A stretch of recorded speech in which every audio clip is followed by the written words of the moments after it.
যা পৌঁছানোর কেউ নাই। পরিশেষে ওই মানুষটা কান্না করতে করতে একটা ব্রয়লার একটা দোকান থেকে মুরগি কিনে নিয়ে যে সন্তানগুলোকে সান্ত্বনা দেয়।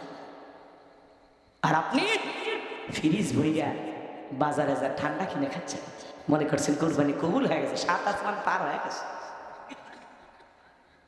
আর হুজুর মাসালা জিজ্ঞাসা করে, কতদিন ফ্রিজে গোস্ত রেখে খাওয়া জায়েজ? হুজুর বলে, এই কুরবানি থেকে সামনের কুরবানি খান, জন্মের খাওয়া খান, কোনোদিন যে খান জায়েজ আছে, খাওয়াটা জায়েজ আছে, ফ্রিজে রেখে খাওয়া জায়েজ আছে। কখন জায়েজ? আগে একটু নিজে খান, গরিব দুঃখী প্রতিবেশী যারা দিতে পারেনি কুরবানি তাদেরকে দেয়, আত্মীয় স্বজনকে গোস্ত উপহার দেয়, কথা কয় না। সবাইকে দিয়ে যদি কিছু থাকে সেটা রাখে দেয়। কিন্তু আপনার যদি ধান্দাই থাকে যে এই কুরবানি দিলাম, এ বউ 6 মাস গোস্ত কেনার কথা বলে তোর সাফা দাঁত থাকবি না রে, তাহলে কি হইল? এই জন্য বাজার আসুন, আল্লাহ তাআলা যেটা বলেছেন যে ফকিরকে দাও, দুস্থ অভাবগ্রস্তকে দাও, দিয়ে তারপরে তুমি খাও।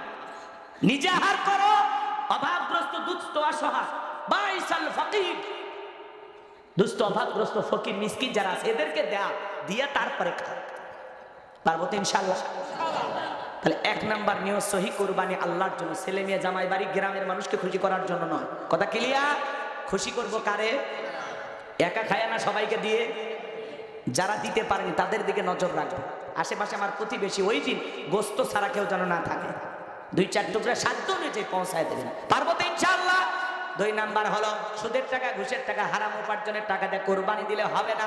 আল্লাহ পবিত্র, তিনি পবিত্র বস্তুকে ভালোবাসেন। হালাল উপার্জনের অর্থ দিয়া কোরবানি কিনতে হবে। কথা কয় না গো? হারাম উপার্জন করে এমন ব্যক্তির সাথে ভাগে কোরবানি দেবেন না। কথা ক্লিয়ার? 3 নাম্বার হলো ফাসাল্লিলি রাব্বিকা ওয়ানহার, রবের উদ্দেশ্যে সালাত আদায় করো, রবের জন্য কুরবানি করো। আগে নামাজ পড়ো, তারপরে কুরবানি করো। নামাজি হয়ে কুরবানি দেবেন, কোন বেনামাজির সাথে আগে কুরবানি দেবেন না, দেবেন না, দেবেন না। আস্তে করে নামাজ ধরুক। কথা কয় না কেন? ভাগ দেওয়ার আগে দেখবেন লোকটা নামাজ পড়ে কিনা, ভাগ দেওয়ার আগে দেখবেন লোকটা হালাল ইনকাম করে কিনা। কথা কন না কেন? আপনি হাজি মানুষ, তারপরে বেনামাজি সুদ করে সাথে ভাগে কুরবানি দিচ্ছেন।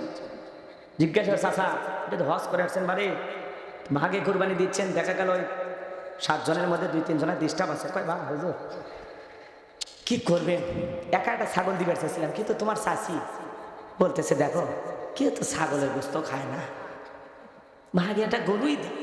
নিয়ত তো আল্লাহ দেখতেছে, আমাদের টাকা হালাল, ওর কি নাই ভেজাল থাকে? ও ভেজাল, আর ভেজাল ছাড়া 1 জায়গাত করবে মিষ্টি, হ্যাঁ 12 মিশেল। কথা কয় না কেন?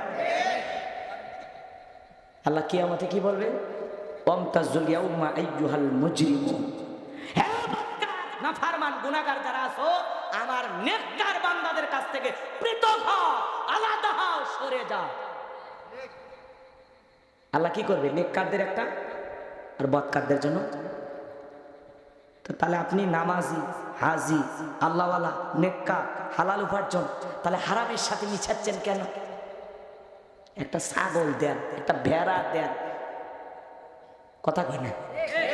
একাই দেন, ভালো মানুষ নাই, নামাজি নাই, পাচ্ছেন না, একাই দেন। 20-30 হাজার টাকা দিয়ে একটা ছাগলই দেন, ভেড়াই দেন। কথা কথা না হলে 30 হাজার টাকাতে অনেক আগে একটা গরু কিনা পালা শুরু করে দেন, লালন পালন করেন। কথা কথা এটা বোঝা লাগবে। কুরবানির দিনে কুরবানিটা নষ্ট হয়ে যাবে। তাহলে আমার কথা কি বুঝতে পারছেন? নামাজি হয়ে কুরবানি দেবেন। কথা ক্লিয়ার?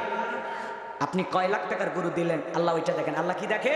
ওয়ালা কি ইয়ানালুহুত তাকওয়া মিনকুম। আল্লাহ বলে বান্দা আমি তোর অন্তর দেখি, তোর অন্তরে তাকওয়া দেখি। আপনার নিয়ত সহি, টাকা হালাল, আপনি নামাজি, আপনার ওই কুরবানির পশুর রক্ত জমিনে পড়ার আগে আরশের মালিক আল্লাহর কাছে কবুল হয়ে যাবে। বলুন সুবহানাল্লাহ। তাহলে আমরা নামাজি হয়ে কুরবানি দেব, নিয়ত সহি করে কুরবানি দেব, হালাল উপার্জনের টাকা দিয়ে কুরবানি দেব ইনশাআল্লাহ। আল্লাহ আমাদের বুঝ দান করেন। জোরে কোন আমিন। কুরবানির একটা গরুর নাম শুনবেন, শাকিব খান।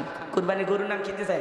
শাকিব খান, হিরো আলম, কিং খান, সুলতান, রাজা বাদশাহ, কালু। কুরবানির গরুর নাম। আবার মাঝে মাঝে